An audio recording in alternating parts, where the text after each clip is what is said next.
Well, good morning, everybody, and welcome to what I hope will be the first of a number of different webinars where I'm going to be speaking to and interviewing different clients and people that I've met in life who I think will be interesting for you all to speak to, people that will perhaps bring value to your lives in other ways.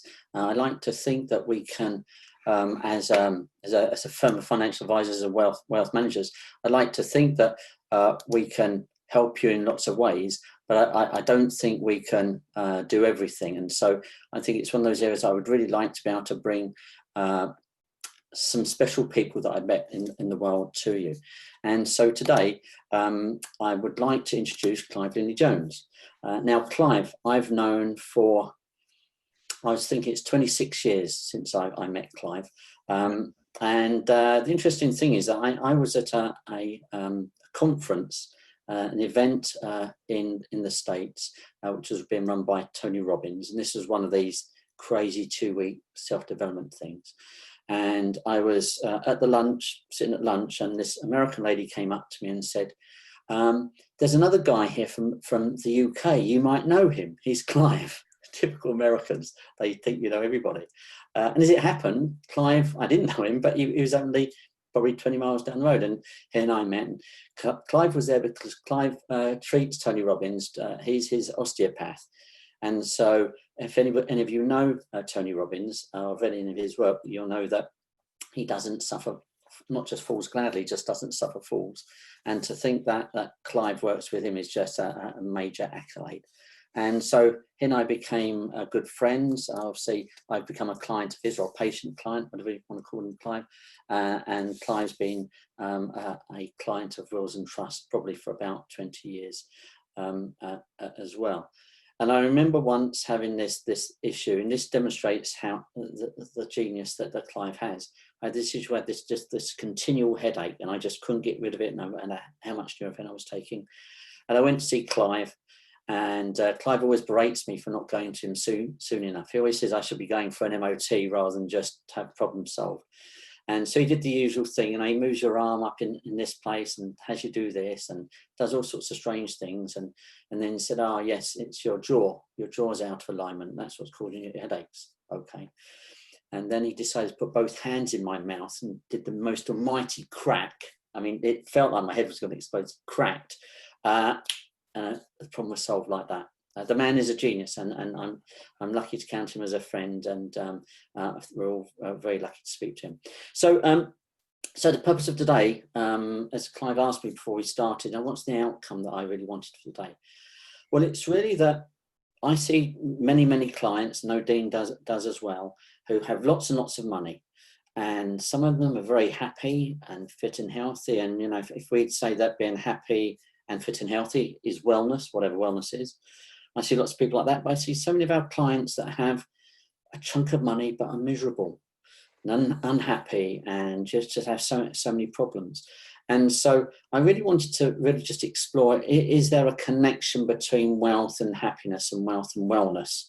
I don't like the term wellness because I'm not quite sure what that means. So let me start by asking you this question then, if I can, Clive. You know, people do worry about money a lot, even when they've got it, right? They worry about losing it, that kind of thing. How do you think that just that state worrying about money or even other things affects yourself physically? Well, good question. I mean, I think everybody's sort of heard the saber-toothed tiger story or whatever, or the wildebeest. The interesting that downstairs in my bookcase, I've got a book called Why Zebras Don't Get Cancer.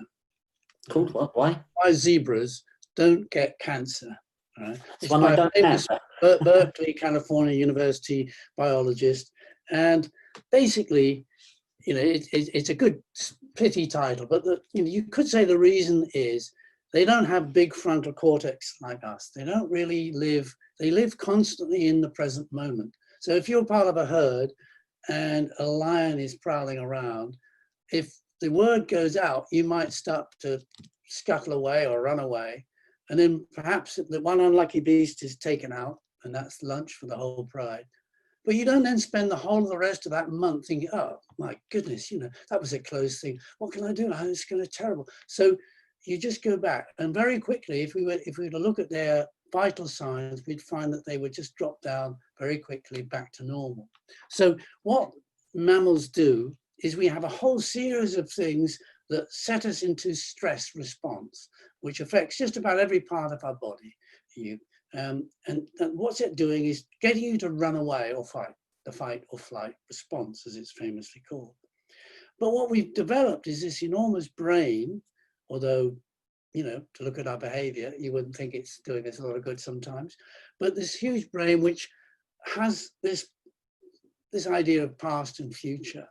And that stops us from going back quickly into a homeostatic state.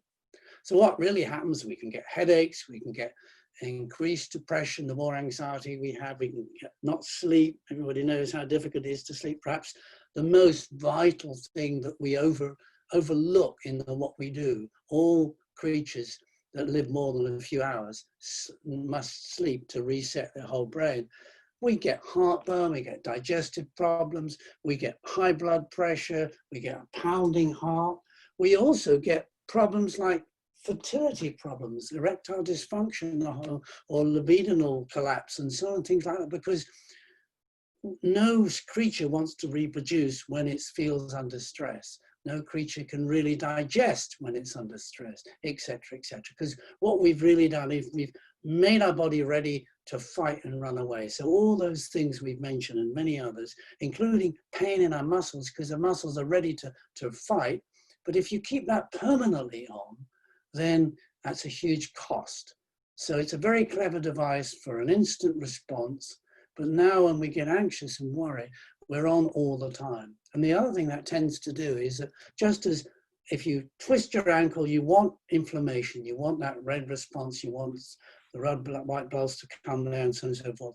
But you don't want inflammation all the time. So one of the things we realize more and more today is that it creates this chronic inflammatory state that we're all tending to be in. So there are things we can do to counteract that. Is that when you say things to do to counteract that, are those solution-based, or are they lifestyle-based, or are they habit-based? What things? Well, all of those. If you remember, once upon a time you had old Paul Dolan. Yes, we did have Paul Dolan, yes.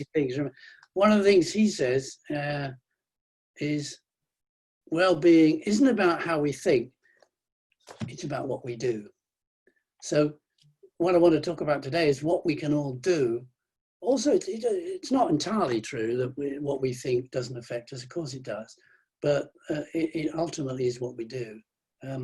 Perhaps we should kind of define wellness, because it's a term that I sort of feel mixed feelings about it. Does it mean an afternoon at the spa having a massage, which is great, even a gin and tonic, that's great, with friends, all nice things.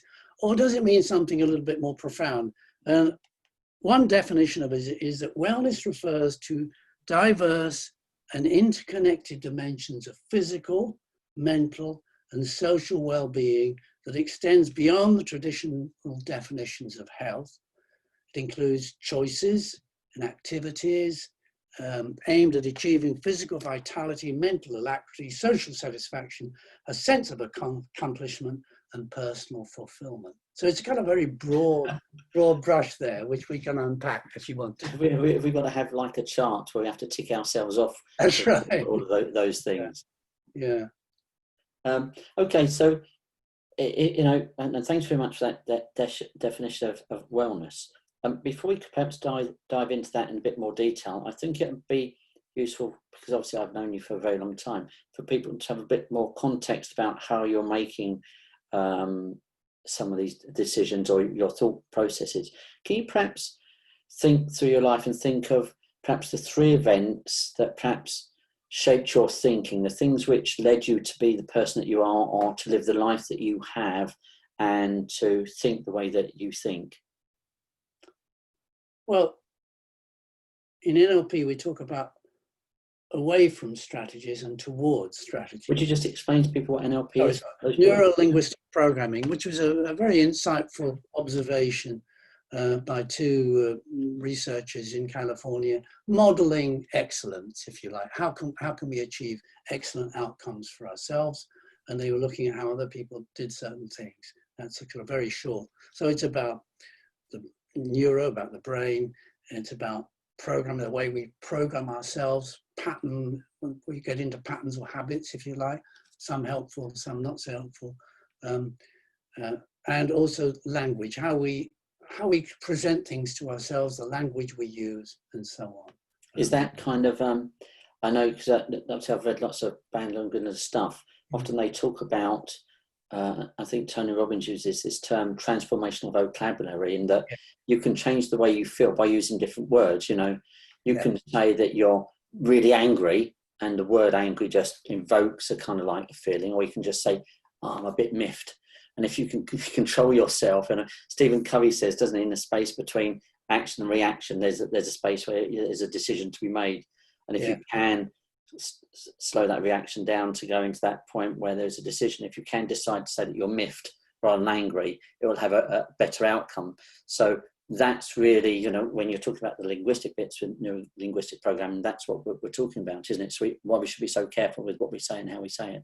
Exactly. And it's similar to what's the flavor of the month, cognitive behavioral therapy, or cognitive behavioral and mindfulness therapy.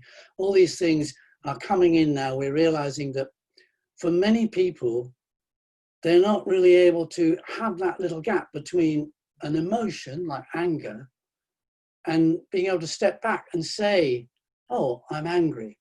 And this is really important for relationships, particularly our most intimate relationships, couples and so on, is that it's one thing to say, I was angry by what you said.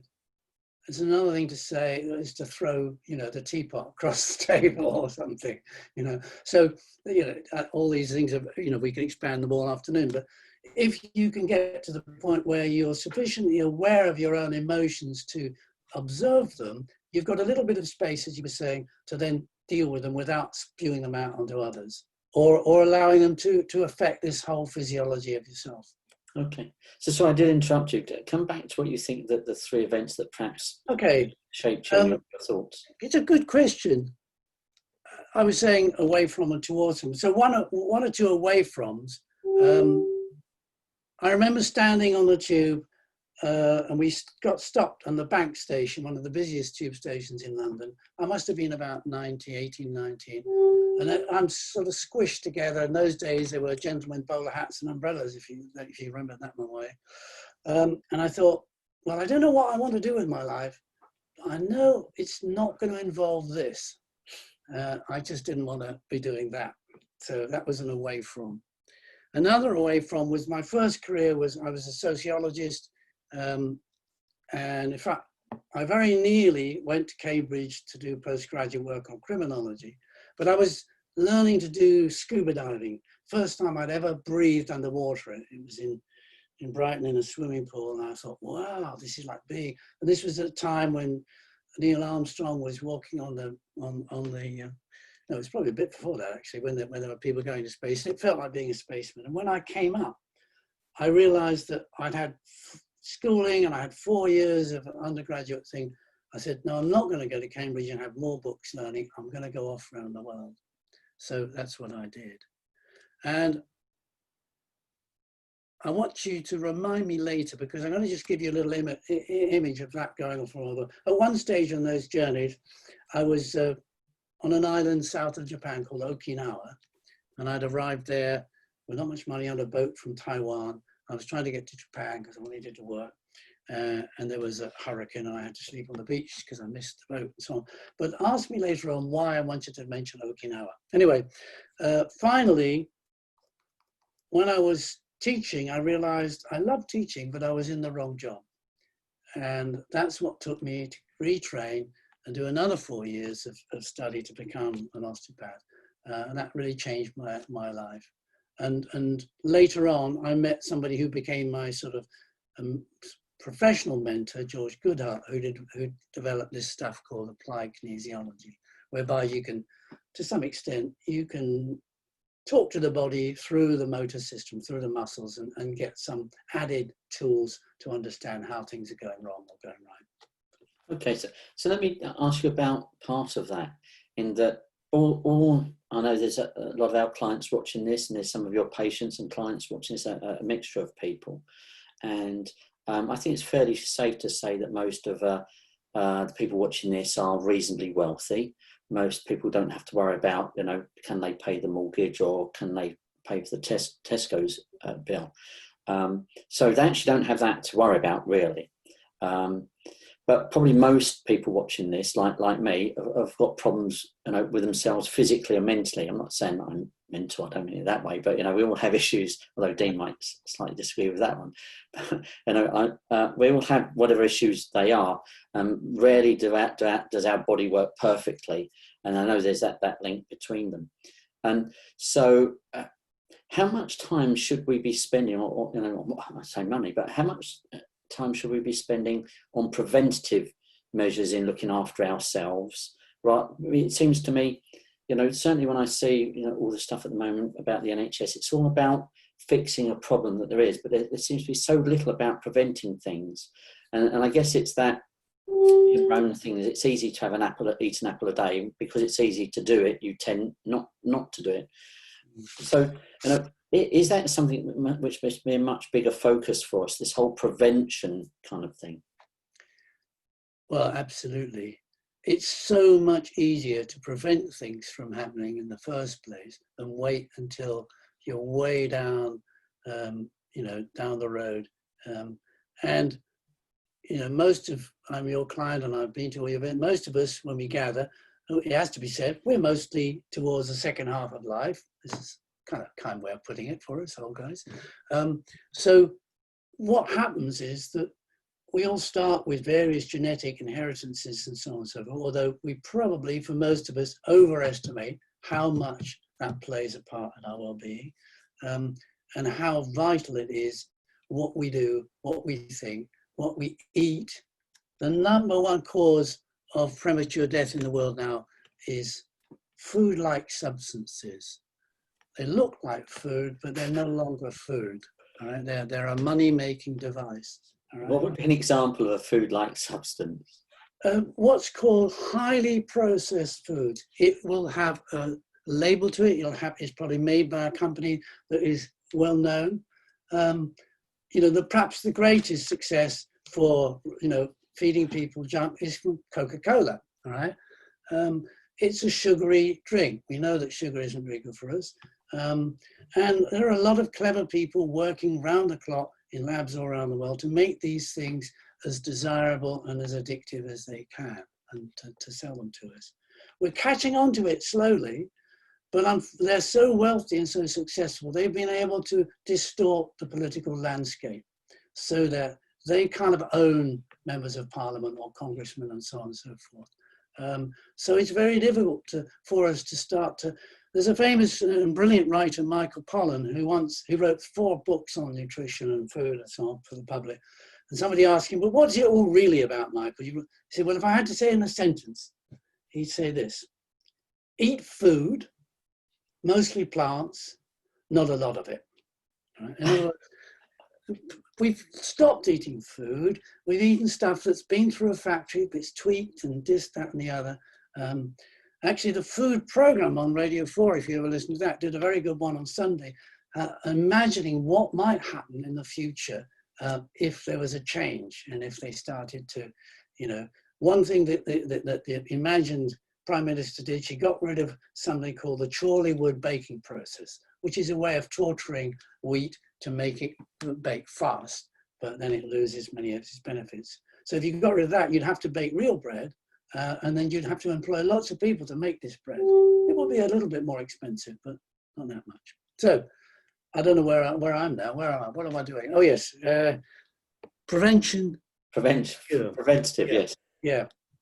So we should. So number one is there's the whole thing about eating food. So I guess food that looks like food, not other things. Food is food. Plants mainly.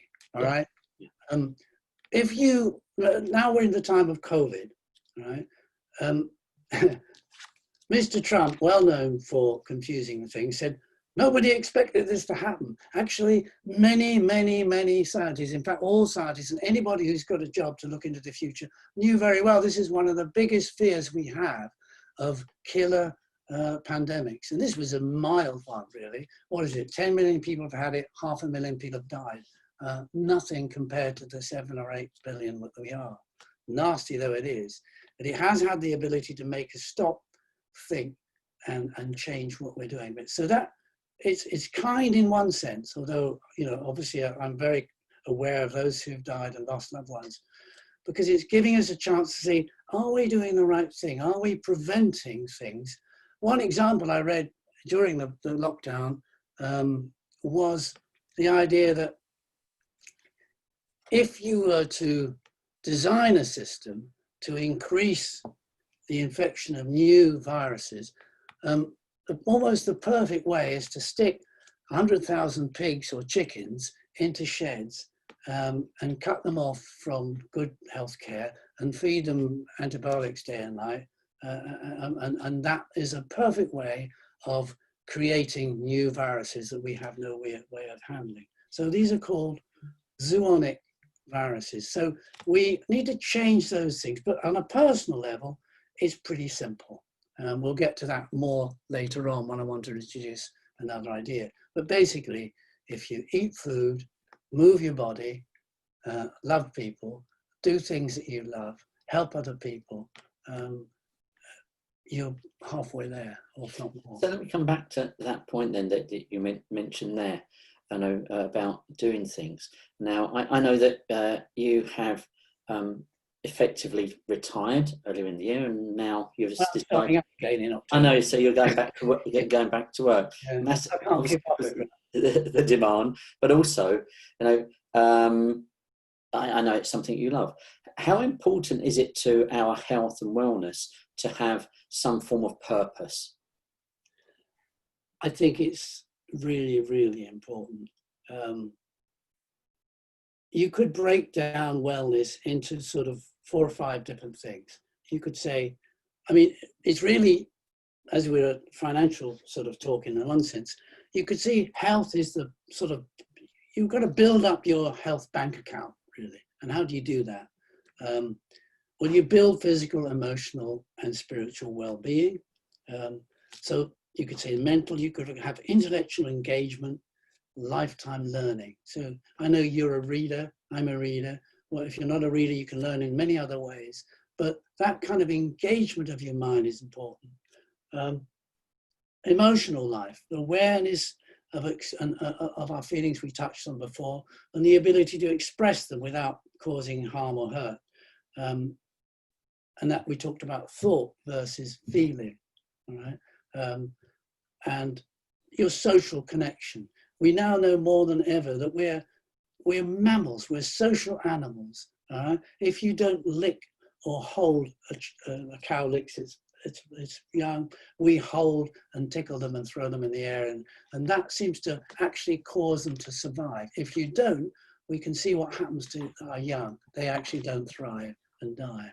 So our emotional life is vitally important.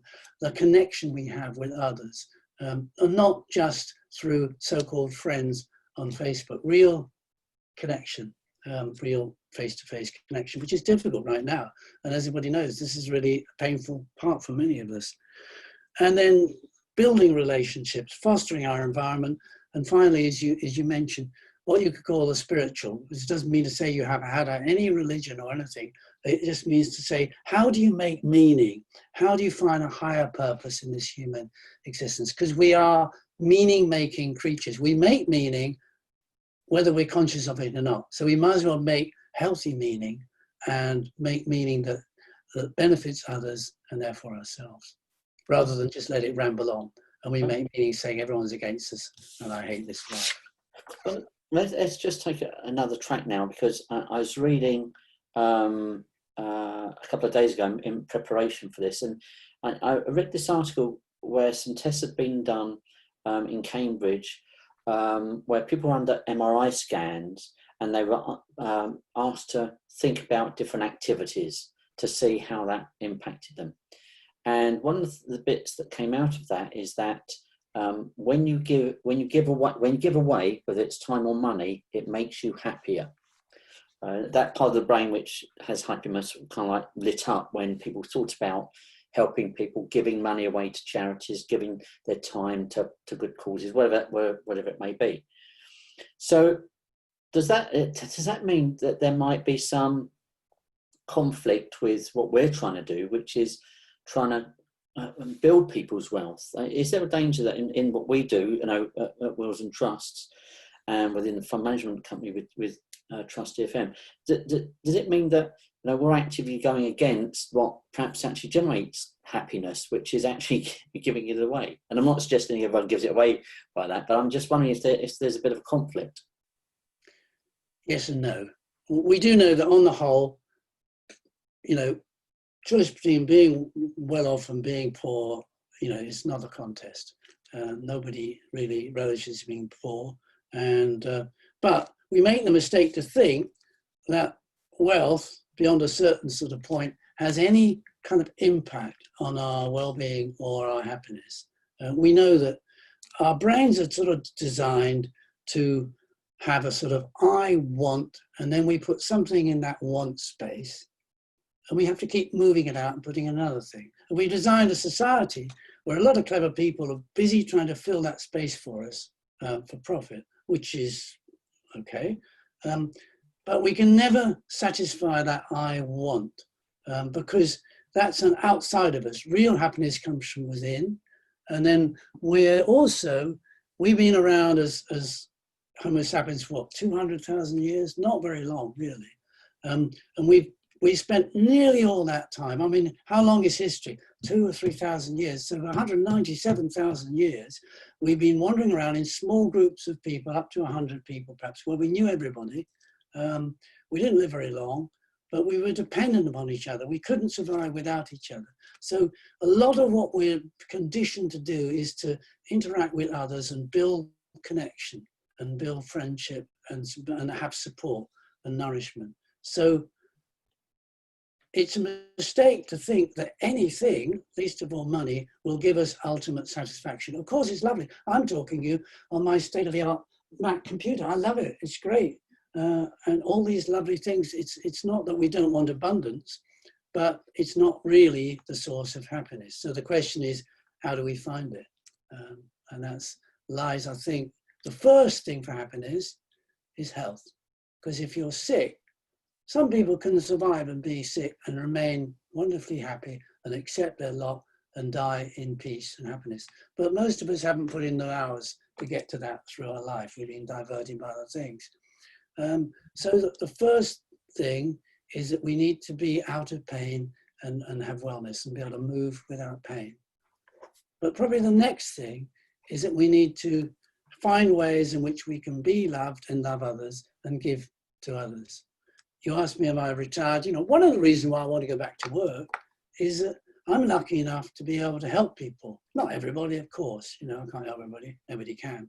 But the satisfaction of seeing somebody come in and saying, wow, that's fantastic, like with your headache, if you know what to do, it's great. So finding ways of putting back and giving to others is probably is the real thing. And most people know this stuff, don't they, really intuitively? Well, we know that stuff, yeah. We don't necessarily do it. I was reminded a number of years ago, probably 15 years ago, you very kindly spoke at a conference that I was organising for what is now the Personal Finance Society. And it was very well attended. You were one of these sessions where people chose to attend. And you had at least half the attendees in yours, where the man who was doing compliance and tax, he had about 14 in there, where you had like hundreds. But one thing you said in that presentation, which I still remember, and I mentioned to people over and over again, is that it's the decisions that we make now that dictate the quality of our life in 10 years' time. And that comes back to me, whenever I'm thinking, should I have that last Jack Daniels, you come back to haunt me. Wow, 2's okay, but 3 might be not. That kind of thing. So from a physical point of view, I mean, yes, I know you've done, you know, you're an NLP practitioner and you can do all that kind of stuff, but your major focus in your life has been keeping people well and out of pain. Yeah. What would be the number one or the two things that everyone watching this should be aware of to keep their bodies as effective and as pain-free as they can be if we accept the food thing that you've spoken about? What other thing should be their main thing that you'd be saying to everybody? You know, you should be doing 17 press-ups a day or whatever it is. I don't know. Well, yeah, you've touched on it really. Yeah, after food, the next, you know, and relationships, the next thing really is movement, right? And there's no specific way that we have to move, right? I always say to people, find something you love to do that involves moving your body, and you're more likely to want to do it and get something out of it and keep doing it. If I tell you, David, you've got to do 100 press-ups every morning before 6 a.m. and otherwise and nothing else will do, you probably would do it, but most people won't. So it is a matter of moving. And I think the thing we've created for ourselves is what's called in the argot an obesogenic environment. In other words, we've created fake food and we've created an environment that it's difficult to walk, especially in nature, or move in nature. And then we've, you know, everybody, and except people who have got, you know, some real physical problem, everybody, when they were 6, ran around, and if they were lucky to have a father or an uncle or mother, they would sort of tickle them and throw them and run around. And that was just being a 6-year-old. You couldn't stop, right, until you were exhausted. But we kind of trained it out of ourselves. And unfortunately, in order to become educated in our world, we have to sit in desks and listen to teacher for 10 years or more. I've had 8 years of higher education, let alone all that schooling. So it is difficult, but we've got to revive that child within that enjoys and finds it fun to do something, whether it's dancing, whether it's weight training. But there are basically 3 things. We can do something to flexible. Can you bend down and touch your toes? Maybe not, doesn't matter, but just do what you can. So yoga and Pilates and things are all good for that. As you get older, what happens is your neuromuscular skeletal system, which is the sort of biggest part of the body, the bit that takes us around and moves and back to the world, it gradually sort of fades away over time. You know, from about the age of 30, there's a very slow, gradual decline. Unless you use those muscles, you know, it's the old adage, if you don't use it, you lose it. So, and as you reach sort of 50 and 60, that accelerates. So you have to counteract that. So if you do something, push against something or lift something a few times, then that helps and that gives the muscles back. I used to have in one of my lectures, probably that lecture I did way back with you, David, I had a lovely picture of Mrs. Forfootnick, let's call her. She's 90 and she's lifting weights, and all around her are these big buck guys of 25 admiring her. She's lifting these weights. So you don't have to do that. Some people get into that and really get off on it. But what you have to do is move. And we know now that sitting is the new smoking. I'm sitting here, we're sitting down for an hour. There is a health hazard to doing that. And we're thinking, what's the best chair? Yeah, you can mitigate it slightly by a chair, but probably, you know, until recently, people didn't sit in chairs, they squatted. And even now, there are probably a few people that can remember going up into the northeast and seeing miners who could squat on their haunches.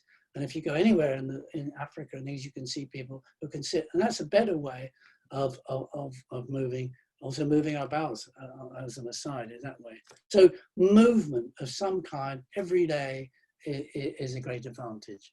We could get into the specifics, it doesn't really matter. Yeah, I think you now just given my father-in-law the perfect example to play more golf. Yeah. So he'll love you for that. So, but not sitting in the golf thing and driving around, you know, like some people I can think of. Yeah. So I mean, one of the great things is dance. You know, dance is shown to be profound, not only for your body but for your mind. And we all, you know, the one thing nearly everybody probably agrees is they don't really want to lose their mind and memory and things. That is a thing that people don't realize, is that at least probably half of that or more, much more, much less than half is genetically affected. I'm hoping, because both my mother and my sister have had dementia, sadly. But so it's not primarily genetic, except for certain cases. So a lot we can do to keep moving. And the more you move and the more you circulate the blood around you, the more likely that's effect. And for gentlemen around who and their loving partners, it's important to realize that erectile dysfunction, those of us in the know, ED could be said to stand for early death, because it's an early warning sign that your blood vessels are narrowing, and some of those blood vessels down there are quite small. And so if you can't get the blood where you want it, that is an important factor. So although, you know, we could joke about it, it's a very serious thing. I would say we've probably got to be the only firm of financial advisors in the world which has suddenly brought erectile dysfunction into a webinar, which we're running. There we are. Very much for that. I bring it. I'm very pleased to see what our compliance officer has to say about that one. Well, while we're on that subject, these things we now know. When I started in this game 40, 50 years ago, we didn't have the proof, but we do now know, thanks to Professor Dean Ornish and his wife Anne, we now know that there are many ways of turning back disease that we can do, and lifestyle medicine, including some of the things we've talked about, all of the things we've talked about, play a vital part. And if you ask me later, I'll talk about that a bit more later on. Okay. Before we go, I just want to ask, because you did mention to me when we were having a conversation last week in preparation for today, you were saying that you were doing the 100 press-up challenge. Now, I know you're slightly over 50 now, Clive. Just slightly. Over I'm 73 next month. Yeah, you're 73, right? Next month. Next month, okay. Looming up close. Okay, so tell me what this 100 press-up challenge is. Well, I'd heard about it years ago, and then I was, during lockdown, you know, I used to go to the gym and work out, and I couldn't do that anymore. And although I was doing yoga, I've done 3 sort of 30-day yoga sessions with the delightful, what's her name, in Austin, Texas, who does, you know, good stuff. But I still was getting a bit of a tummy, and I thought, I'm not moving my muscles. So I looked it up, and there's some guy has written a book and things, and basically it's just a way of getting you to build up over time. So you can take 7 weeks, and you do, you know, okay, start with 8 press-ups, and then have a rest for a minute, and then do another 8, and then I do 10, and then another 8 or something. And then I think I'm in week 4 now. Now we're on to 16, 17, and then try and do, after you've done 5 lots, you do 20. So it's just another one. It's for nuts like you and I, David. It's not for everybody. You know, the thing about being a health professional, you have to walk your talk, all right? You can't just sit there like a big slob and say, you need more exercise, run out and get me a cheeseburger. You have to actually be you know, you have to some extent, although we're all frail, we're all human, so we all make mistakes and nobody's perfect, but you have to be an example if you're going to try and lead people to better health. Yeah, I think you're absolutely right. So tell me then, just to make it easy for people, because obviously you've mentioned a lot of things here, but just to make it easy for people, what would be the, you know, if you had to say 3 things that they should do to improve their wellness? By wellness, I mean the mental and physical health. Let's just use that as my simple definition. What would be the 3 things that people should do? And try to be specific for me. Okay, 3 things. As I mentioned first, eat food, not food-like substances. All right. So if you go to the supermarket, I'm going to be really crude, and this is not entirely true, but the food is all around the outside and the edges, and the first thing you come into is mostly plants. Right. Yeah. Some of the other stuff is fine. I eat, you know, somebody else makes my pasta. I don't make my pasta, and so on. But a lot of the things now are highly processed. And we now know much more about it than we did, that this high processing of foods in itself seems to be destructive. So that's the first thing. Eat lots of plants, all right, in their natural form. Preferably cook them yourself. Second thing is, we said move. But the third thing is to find why, you know, if you want to live long, why? Why would you want to live if you're miserable, in pain, and unhappy and grumpy? You might say, I'm ready to go.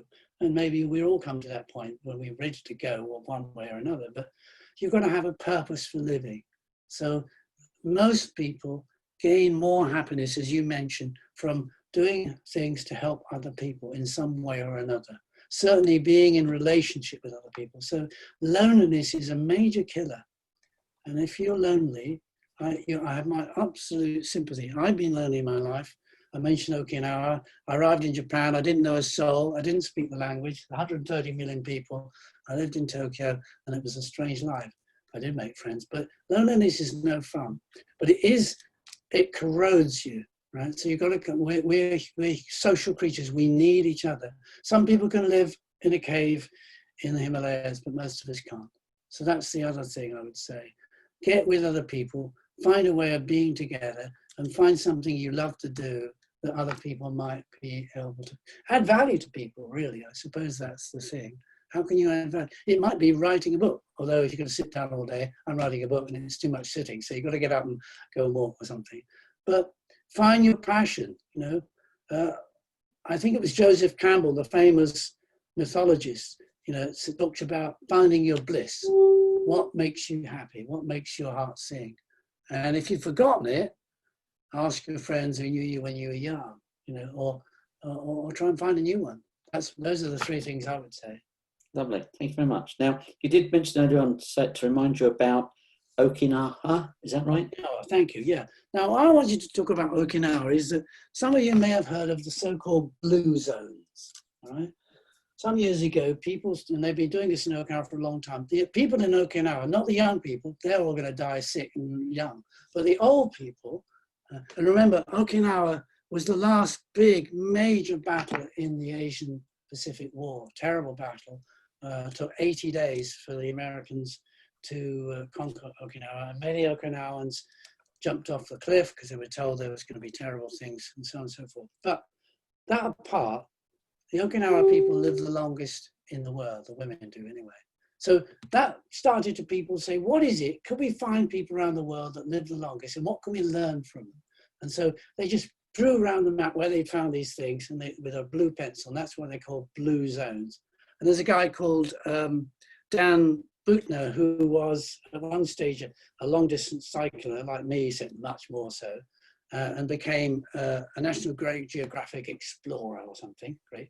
And he's written a lot of books on it now. So there are several places.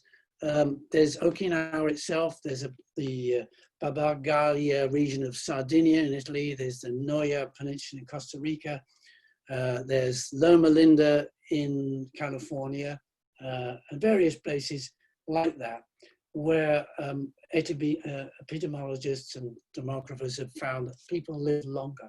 And so they said, what do they do? All right. Well, the first thing is 9 sort of lessons you can take from these people who have lived longer and presumably happier life. They move naturally. So moving naturally throughout the day, they walk, they garden, they do their housework. So you can just, you can go to Okinawa and you can find, you know, farmers at 100 still tilling a little bit of land. You know, most people 100 hard pressed to just get their wheelchair around the table, you know, around the room. So that's an example for us. The second one is purpose.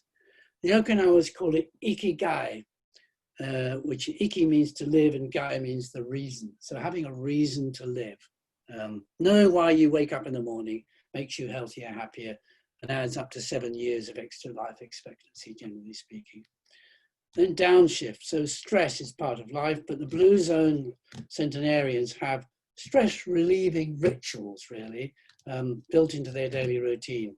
The Adventists, the Seventh-day Adventists, it's why Loma Linda in California, they're Seventh-day Adventists, so they're vegetarian, etc.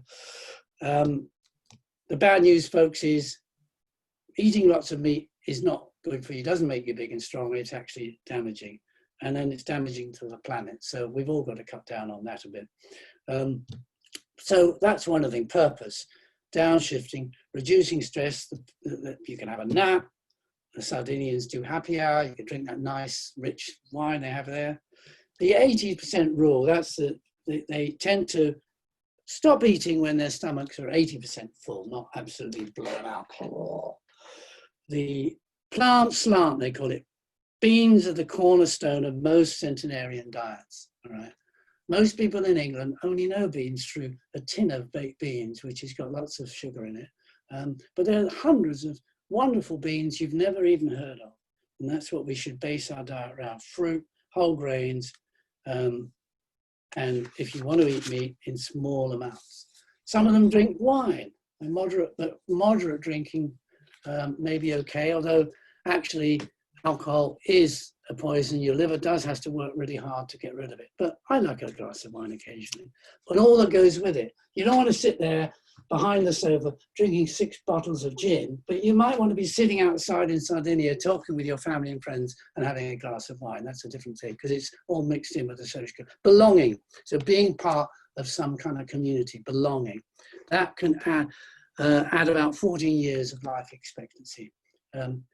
Loved ones first is number 8. Having close and strong family connections with spouse, parents, grandparents, grandchildren, that all of those centenarians seem to have that. Now, we live in this mobile world. We have to go different places for jobs. We keep moving around. That's kind of destructive to that. So we've got to try and design lives. And going back to strap hanging in the bank station when I was 19, that was probably part of what I wanted to design the life. I didn't have to keep on messing up my social relationship. Finally, the right tribe. All these people have one of these things in common. And the last thing they have in common is they have friends. They have close friends. They have a social network. And people who can hold you to account, who know you really with all your faults and foibles and still have affection for you. That's really important, as we'll come on to at the end. A Danish twin study showed that genes dictate only 20% of longevity, and lifestyle environment count for the rest. So there's another 80-20 rule. Really. Wow, is it? I was thinking it was the other way around, but okay. No, 20% of your life, maybe. Obviously, there may be exceptions, and there are specialists in there. It's easy we don't know about that can take you out in the middle of a healthy life. And there's plenty of examples. You know, people used to say, oh, well, Churchill smoked cigars and drank till he was silly and died at 95, whatever it is. Of course, there are examples, but these are based on vast numbers of people. So that's what we do. Okay. All right. Well, just to round off, I'm going to do some quick fire questions. These are alternative questions or one-word answers, okay, which I'm just going to fire at you. Some are relevant, some are not, but it just gives us a bit of context to you. So this will be an interesting one. So what's the answer? Beatles or the Stones? Oh, the Beatles. Okay, fine. You're going to love this. You're going to love this one or not? Coke or Pepsi? Water. Get up early or stay late? I'm an early riser. I think if that's early, I don't know. Trouble is, I wake up at 5. That's the nuisance now. That's the trouble getting on. Jazz or classical? Oh, that's a difficult one. I think if I had, I don't know, if I had to choose, there are pieces of classical music I'd probably have to take to my desert island, but I'd also want Django Reinhardt. I'd also want some boogie woogie on the piano. Or there is a band I know my accountant and my financial advisor in. That's really cool. Okay. Red wine or red? Sorry, red wine or white? Red. Slightly better for you, probably. Okay. Read the book or watch the film? Read the book. Rugby or football? Rugby. Yoga or Pilates? Yoga. What's the one book that you've given away to others more than any other? Gosh. Well, I'll tell you what, I can't think of the answer to that one, but I will have an answer for today. And it's a book and a website. The website's called nutritionfacts.org. And it's Dr. Michael Gerber. And his book I would recommend and quite a giveaway to people. I probably have given it away to some people. It's called How Not to Die. Now, obviously, we all die. But How Not to Die Prematurely. It's a better title if you don't put the prematurely in. And he's looked at all the facts, all the evidence, and he's a science. You know, he's a nerd. He reads all the papers, so you don't have to. You can go and look at him and hear him on nutrition.org. So that should inspire you. And for those of you that have been watching my updates that I've been doing from home, so it's been working from home. You'll have noticed it on the bookshelf behind me. It's one of those books which is probably got okay. Well, look, Clive, you know, we spent 50 minutes of your time, which I'm extraordinarily grateful. There's a huge amount of wisdom that you've got there, and particularly love the list at the end, which is great. Thank you very much for giving us your time. I know Dean is one little thing. Can I have one little thing? Yeah, Dean Ornish, right? If you're really serious about this, Dean Ornish, what he's done. Can you spell that? Can you spell that for us, Clive? Oh gosh, I'm dyslexic. I can't spell anything. O-R-N-I-S-H, I think. Dean, as in American. You know, he's professor in San Francisco, and he's done all the research to show that habit change can produce an 82% reduction in your risk of cardiovascular disease, 65% reduction risk in cancer, 74% risk of death of all causes. And also he's designed a system, and he's built it around these 4 things we mentioned: eat well, move more, stress less, and love more. Okay, so as they say, if you want to be happy for an hour, take a nap. For a day, go fishing. For a month, get married. For a year, get an inheritance. For a lifetime, help somebody. Wonderful. Thank you very much, Clive. I really appreciate your time. And thank you, everyone for watching. I hope you found it really valuable. Thanks very much, everybody.